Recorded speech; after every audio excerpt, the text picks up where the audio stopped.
YouTube, what's going on? Welcome to the Off the Schneid 2020 NFL preview series, where I'll be going over all 32 NFL teams, breaking down their rosters, their schedule, giving you a record prediction, as well as helping out with some betting tips. If this is your first time at the channel, do me a massive favor, hit that like and subscribe button, turn on notifications, and check the description for links to social media for Off the Schneid. Follow us on there as well. I want to give a massive shout out to OurLads Scouting Services and OurLads.com for helping me to make these videos. I'm on their website almost daily, and if you're a serious football fan, guys, you need to have this website bookmarked, favorited, whatever it is.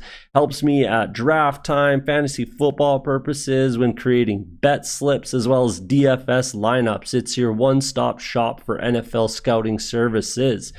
There's a link in the description for OurLads.com as well as the social media. Do me a favor again, hit that like and subscribe button. But enough of that. Let's get to your favorite NFL football preview. All right, we're taking a look at the LA Rams. Starter quarterback, as always, we've got Jared Goff there. Former first overall pick. He was my number one quarterback coming out of that draft. I wasn't super high on Carson Wentz. If I could go back right now, I would have Carson Wentz as probably my number one, or Dak. I had Dak Prescott as my number two going into that draft. So there's something to hang my hat on right there. But either way, we got Jared Goff. I believe he led the league in passing attempts last year, which is not the greatest sign, if you ask me. That's not exactly how you want to run your offense. I know that is how Sean McVay wants to run his offense, but I don't particularly think that's super conducive to winning games. And they went 9-7. Now, I guess we'll get into that later. But outside of Jared Goff, they have no one. It would be an absolute disaster if Jared Goff got hurt. They would probably be one of the worst teams in the league. I mean, you can say that about a bunch of teams, and I have said that about a bunch of teams, but honestly, they don't even have like a serviceable backup. They really don't. Two undrafted guys, Bryce Perkins and Josh Love, and then John Wolford was likely an undrafted guy. I don't even really know, but they do not even have a serviceable backup, and they might look to address that before the season starts. I'm not even sure off the top of my head who's still out there and available, but I think that they need to add someone who's at least taken snaps in the NFL, someone to at least be serviceable should anything happen to Jared Goff. And I think they probably will add someone before the season starts. However, they are up against the cap very, very much so. So we'll see. We'll see what happens there. Running back, they've got OurLads has Malcolm Brown listed as the starter with Darrell Henderson backing him up. I got Cam Akers. I really like Cam Akers a lot. I think he could be potentially the number one rookie running back this year. I think he wins that job. I think he's probably the starter. Might not be week one per se, but I think it's only a matter of time before he takes over that role as the starting every down running back. And then Darrell Henderson will likely be your change of pace, third down running back type of guy over Malcolm Brown. I think Malcolm Brown falls to the back of the pack here. That's just kind of how I see it. I really like Cam Akers. Those Florida State running backs are dangerous in my opinion, and since him and Dalvin Cook, they've had quite a bit of success for back-to-back kind of running backs at Florida State. Tight ends are in a good spot. I really like their tight ends. Tyler Higbee, I think, has potential to get some of those Brandon Cooks reps, and not reps I should say, but targets. And I think he has a potential to be a 1,000-yard receiver at the tight end position. Potential to be a top 5 guy. I think he was 700 plus yards last season, which was kind of a breakout year for Higbee. 734 and 3 touchdowns. If he can add a couple more touchdowns, couple more targets, yards, catches, everything, almost 70 catches. Gerald Everett had 37 catches, 400 yards, couple touchdowns. So they definitely run, and I think they run a fair bit of 2 tight end set type of thing. More than you'd suspect, considering it's Sean McVay, and they did run a ton of 3 wide receiver sets. It's probably more 3 wide receiver than anything. Definitely more than two tight end sets. Absolutely, they had 2,000-yard receivers in Robert Woods and Cooper Kupp, and that could very, very well happen again this year. Could absolutely happen again this year. And as well, sorry, I like Bryson Hopkins. That was a good pick by them as well to be kind of their third tight end future guy. I think Gerald Everett might be on his way out. Higbee should be the starter, and Bryson Hopkins will probably take over for Everett, most likely. And then, like I said, Cooper Kupp. Cooper Kupp's a fantastic wide receiver. He's one of my favorite wide receivers in the game right now. Could potentially hit that 100 catch mark, but with him and Woods both over 90 last year, its potential, it just stays the same with, again, Higbee right around 70. Brandon Cooks, 40 catches, 583 yards, 2 touchdowns now gone. I suspect that those go to not Josh Reynolds, but Van Jefferson. I think Van Jefferson is a great fit for this offense. I think he's going to get a lot of touches with not only in the passing game, but also sweeps. They run a lot with wide receivers in this offense, and I think that Van Jefferson will be that guy. I think he was clocked. Oh man, who was it? I said it in my rookie projections episode. He was clocked faster than, I think, Devin Duvernay. He didn't run at the combine. I'm not even sure if Van Jefferson competed at the combine, but at the Senior Bowl, from what I recall off the top of my head, he was clocked at running faster than Devin Duvernay, who ran a 4.39. So he's got that speed, and I suspect that he takes those reps from Brandon Cooks, not Josh Reynolds. That's just my opinion on it. I think they're different receivers. I think Van Jefferson is the beneficiary there. We'll go to the offensive line now, which was one of the best in the league last year. They averaged they had a league low 22 sacks allowed last year, which is phenomenal. I just don't think that happens again. I really, really do not think that happens again this year, especially if there's, Andrew Whitworth's 38 years old. I'm a Bengals fan. Whit is one of the better tackles to play for the Cincinnati Bengals ever. And he still is getting it done, but it's concerning. He's 38 years old. It's only a matter of time before he takes an injury, and it could very well be this year. And that's extremely concerning. If they lost Andrew Whitworth, he is absolutely the anchor on that offensive line and the leader. It would be a disaster if they lost Andrew Whitworth, which is, it's possible. It's very, very possible, and makes me extremely nervous. They got some good young talent, depth players behind Whitworth and Havenstein and on the offensive line, but that they're just that young, inexperienced players that at least one of them will develop into an everyday starter for sure. That might be David Edwards, but or Bobby Evans. I don't think it's Chandler Brewer, to be honest with you, but we'll see what happens. It's concerning if they take an injury, and even if they don't, I don't suspect that they have the league low in sacks allowed. I know they get rid of the ball quick, and that helps a ton. They get the ball out of Jared Goff's hands super fast, and that's a great help, and they'll continue to do that. But there's a lot of stats with this team that are very concerning, and I'll kind of get to that. So that's your offense there. As far as coaching is concerned, I think that's a bit of a weakness. I do like Sean McVay. I do like what he brings to the table offensively, but losing Wade Phillips, that I don't think that's gonna. I think that's gonna be a big loss for them. I really do. He was brought in obviously for a reason, to be that kind of mentor, former head coach, longtime NFL coach, defensive guy, all that kind of stuff. Brandon Staley, I don't know a ton about him, but I can't imagine that he's going to be an improvement, especially with all the guys that they lost on this team. So if we look at the guys that they lost, Dante Fowler, Todd Gurley, Corey Littleton, Nikhil Roby-Coleman, Clay Matthews isn't coming back. These are some big time losses for this team. Clay Matthews was having a huge year before. I think he broke his arm, I believe. But he was having a huge year with, how many sacks did he have? I think he was pushing double digits. Dante Fowler was 11.5. Clay Matthews was at 8 in only 13 games played. And the tackle for losses, all these extra ancillary numbers, the fumbles, all that kind of stuff is now just gone, which is very nerve-wracking.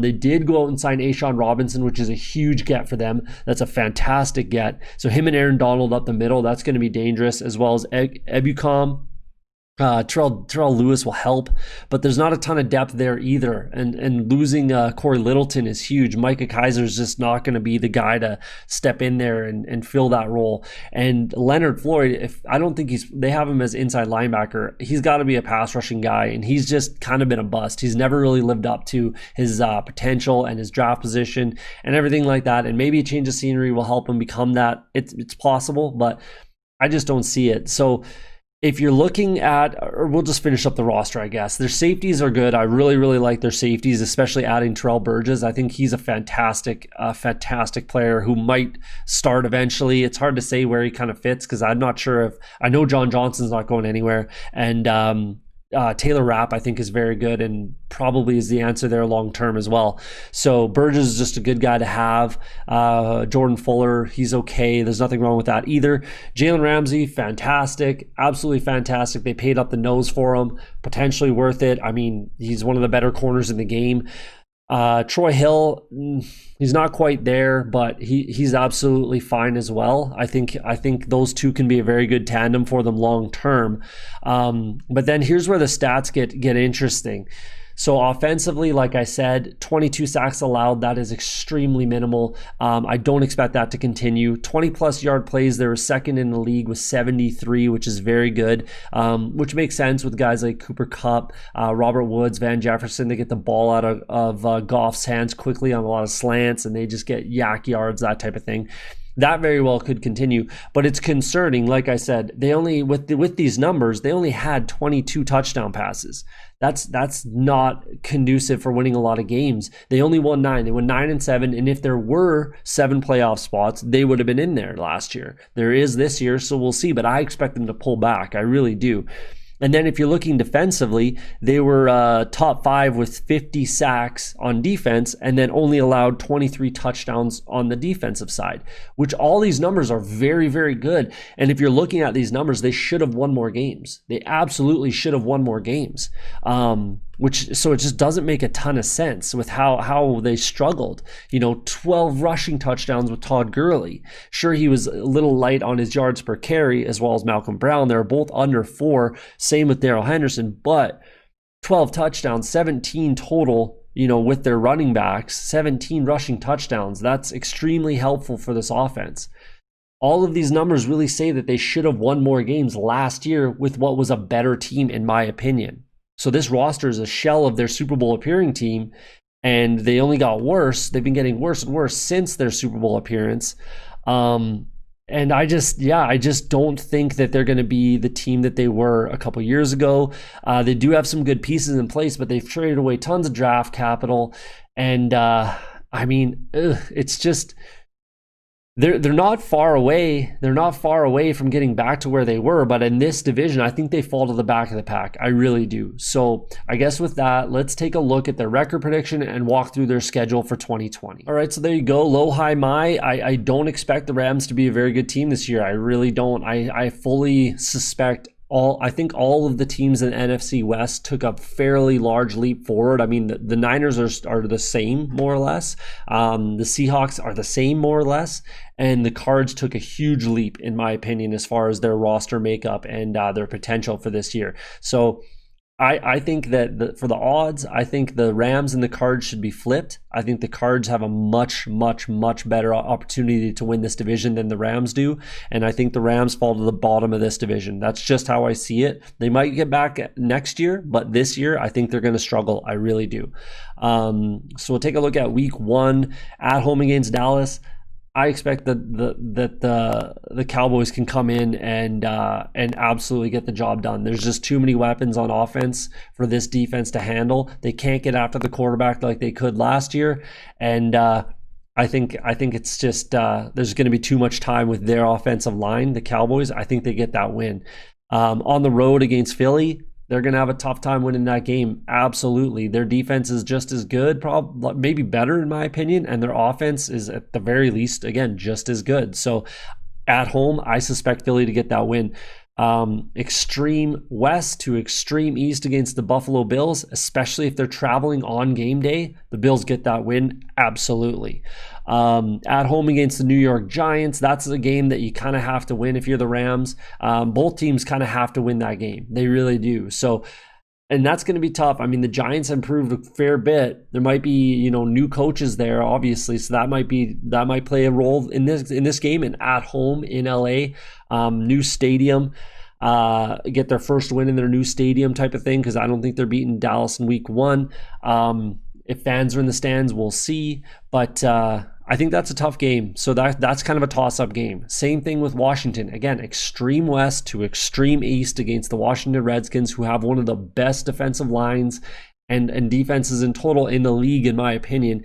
Offense is better for the Rams, but by week 5, the Redskins might have some things figured out at home. That's a very tough game. Again, another kind of toss-up game. At the 49ers, I think the Niners absolutely get that win at home. At home against the Bears, primetime game, Monday night game. That's kind of a toss-up as well right there. That's another fringe game that's going to decide where they fall in the low, high, my. Same thing with at Miami. Miami improved exponentially through the offseason and the draft. So that's another fringe game right there in Miami. I'm probably taking the Dolphins, to be honest with you. So going into the bye,